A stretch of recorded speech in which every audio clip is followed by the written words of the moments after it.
नमस्कार, आप सबका यहाँ स्वागत है। जैसा कि आपको मालूम है,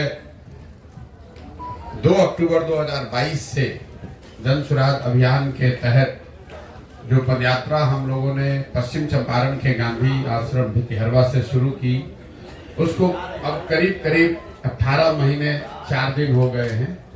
और इन 18 महीनों में पश्चिम चंपारण से चल के पूर्वी चंपारण, शिवहर होते हुए गोपालगंज, सिवान, छपरा, वैशाली, समस्तीपुर, मुजफ्फरपुर, सीतामढ़ी, मधुबनी, दरभंगा, बेगूसराय, खगड़िया होते हुए हम लोग आपके जिले सहरसा में अभी कुछ 10 दिन पहले आए।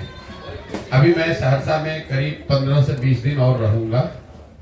पदयात्रा का जो स्वरूप है आप देखते हैं, हम लोग का प्रयास होता है कि गांव-गांव जाएं और मैं और मेरे साथ जो पदयात्री हैं, तो प्रयास ये होगा कि कम से कम 90% गांवों में जरूर हम लोग व्यक्तिगत तौर पर वहां पहुंचकर लोगों से मिले, उनकी समस्याओं के बारे में जाने, उसका अध्ययन करें, उनको जन सुराज के बारे में बताएं। पदयात्रा के जो 3 मुख्य उद्देश्य हैं, वो पहला उद्देश्य ये है कि बिहार, मेरी अपनी जो 15-20 वर्ष की राजनीतिक सामाजिक समझ है, पहले संयुक्त राष्ट्र संघ में, फिर 10 वर्ष राजनीति के क्षेत्र में, मेरा जो अध्ययन है बिहार को लेकर या समझ है, उसके अनुसार बिहार की जो बदहाली, बर्बादी, गरीबी का कारण है, वो उसकी मूल वजह ये है कि यहाँ पर एक तरह से पिछले 30-40 वर्षों से राजनीतिक बंधुआ मजदूरी बन गई है। जैसे देश में पहले गुलामी होती थी,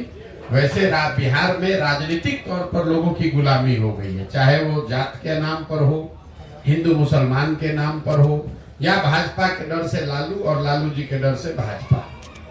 तो ये जो समस्या है, हम लोग बात करते हैं कि बिहार में सड़क नहीं है, पढ़ाई नहीं है, रोजगार नहीं है, गरीबी है, पलायन नहीं, ये सारी बातें लोगों को पहले से पता है। हम लोग आकर एक दिन देखते हैं, नेता लोग आकर उस पर चर्चा कर सकता है, पत्रकार उस पर लिख सकता है, लेकिन जो लोग इस जीवन को जी रहे हैं, उनके लिए तो डेली का काम है। इसके बावजूद वो लोग फिर जाकर वोट उन विषयों को छोड़कर दूसरे विषय पर क्यों देते हैं? तो उसकी ये 4 वजह मुझे जो समझ में आई है कि लोग यहाँ पर अपनी समस्याओं से जूझते हैं, परेशान हैं, लेकिन जब वोट का वक्त आता है तो वोट यहाँ पर मुख्यतः 4 विषय पर लोग दे रहे हैं। पहला, अपनी जाति के आधार पे। दूसरा, जो जाति से बचा वो धर्म के आधार पर। ये मानना कि सिर्फ बिहार में हर व्यक्ति जाति पर वोट दे रहा है, ये भी बिल्कुल सिरे से इसको मैं खारिज करता हूँ। और इसका उदाहरण भी मैं हमेशा देता हूँ कि अगर हर व्यक्ति बिहार में जाति के नाम पर ही वोट दे रहा है, तो नरेंद्र मोदी जी को वोट बिहार में दे कौन रहा है? उनके जाति का तो बिहार में आदमी नहीं रहता है। तो ये दिखाता है कि हर व्यक्ति जाति के नाम पर वोट नहीं दे रहा है। जो व्यक्ति जाति के नाम पर वोट नहीं दे रहा है, वो हिंदू मुसलमान विचारधारा, राष्ट्रवाद के नाम पर वोट दे रहा है। लेकिन इन दोनों के बाद भी करीब करीब आधी बिहार की जनता 2 विषयों पर वोट कर रही है। वो है लालू जी के डर से भाजपा, जिसको आप कह सकते हैं विकल्प के अभाव में। भाजपा को दे नहीं सकता इसलिए लालू जी को दे रहा है, लालू जी को नहीं दे सकता इसलिए भाजपा को दे रहा है। इन चारों चीज को अगर आप जोड़ दें तो आपको बिहार में 2/3 से ज्यादा जो वोट पड़ता है, वो इन्हीं 4 वजहों से वोट पड़ रहा है। तो पदयात्रा का पहला उद्देश्य यही है कि गांव-गांव जाकर लोगों को ये बताया जाए कि आप चाहे जीवन भर अपनी समस्याओं के बारे में चर्चा कर लें, जब तक आप इनसे अलग हटकर अपने और अपने बच्चों के भविष्य के लिए वोट नहीं करेंगे, तब तक आपका भला होने वाला नहीं है। वोट आपको जिसको करना है कीजिए। इस पूरे पदयात्रा के दौरान मैं ये नहीं कह रहा हूं कि वोट किसको कीजिए, मैं ये कह रहा हूं कि आप वोट किस बात के लिए कीजिए। अगर आपको मोदी जी को वोट करना है, मोदी को करो, लालू को करना है, लालू को करो, लेकिन वोट अपने और अपने बच्चों के लिए करो। ये पदयात्रा का पहला उद्देश्य है, गांव-गांव जाकर बताना। दूसरा उद्देश्य ये है कि लोग जो मजबूरी में वोट कर रहे हैं, विकल्प के अभाव में, जिनको समझ है कि हमको जाति के आधार पर नहीं, धर्म के आधार पर नहीं वोट करना है, लेकिन उसके पास विकल्प नहीं है, तो वो विकल्प के अभाव में वोट न करना पड़े, इसके लिए लोगों को हम ये बता रहे हैं कि आप साथ में आइए और आप मिलकर एक नया दल बनाइए। कई लोगों को ये लगता है मेरे नजरिए से कि पहले नेताओं की, दलों की मदद करते थे, अब बिहार में ये क्या नया काम कर रहे हैं। तो मैं आपके जरिए से आपको और आपके दर्शकों को, बिहार की जनता को बताना चाह रहा हूं कि मैं नया काम कुछ नहीं कर रहा हूं।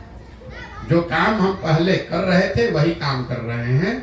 पहले मैं नेताओं को, दलों को सुझाव देता था कि किस तरीके से अपने संगठन को, दल को व्यवस्थित कीजिए, कैसे आप किन मुद्दों को लेकर जनता के बीच में जाइए, कैसे प्रचार प्रसार कीजिए, कैसे चुनाव लड़िए, जीतिए।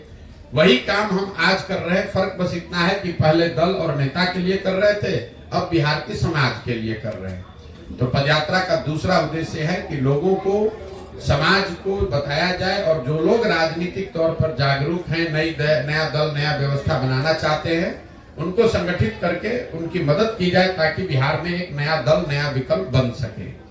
और तीसरा पदयात्रा का जो उद्देश्य है कि अगर लोग सही तरीके से वोट कर भी दें, सही लोग चुनकर आ भी जाएं, तो भी बिहार तब तक नहीं सुधरेगा जब तक बिहार को सुधारने का एक नजरिया, एक प्लान, सोचा समझा विजन ना हो।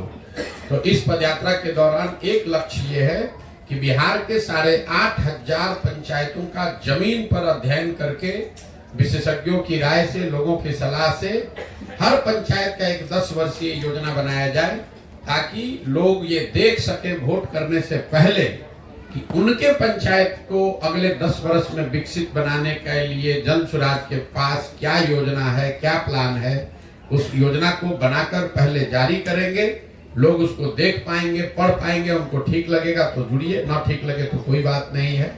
तो पदयात्रा में जो इतना लंबा समय लग रहा है वो इसीलिए लग रहा है कि ये सिर्फ किलोमीटर चलने का मुद्दा नहीं है।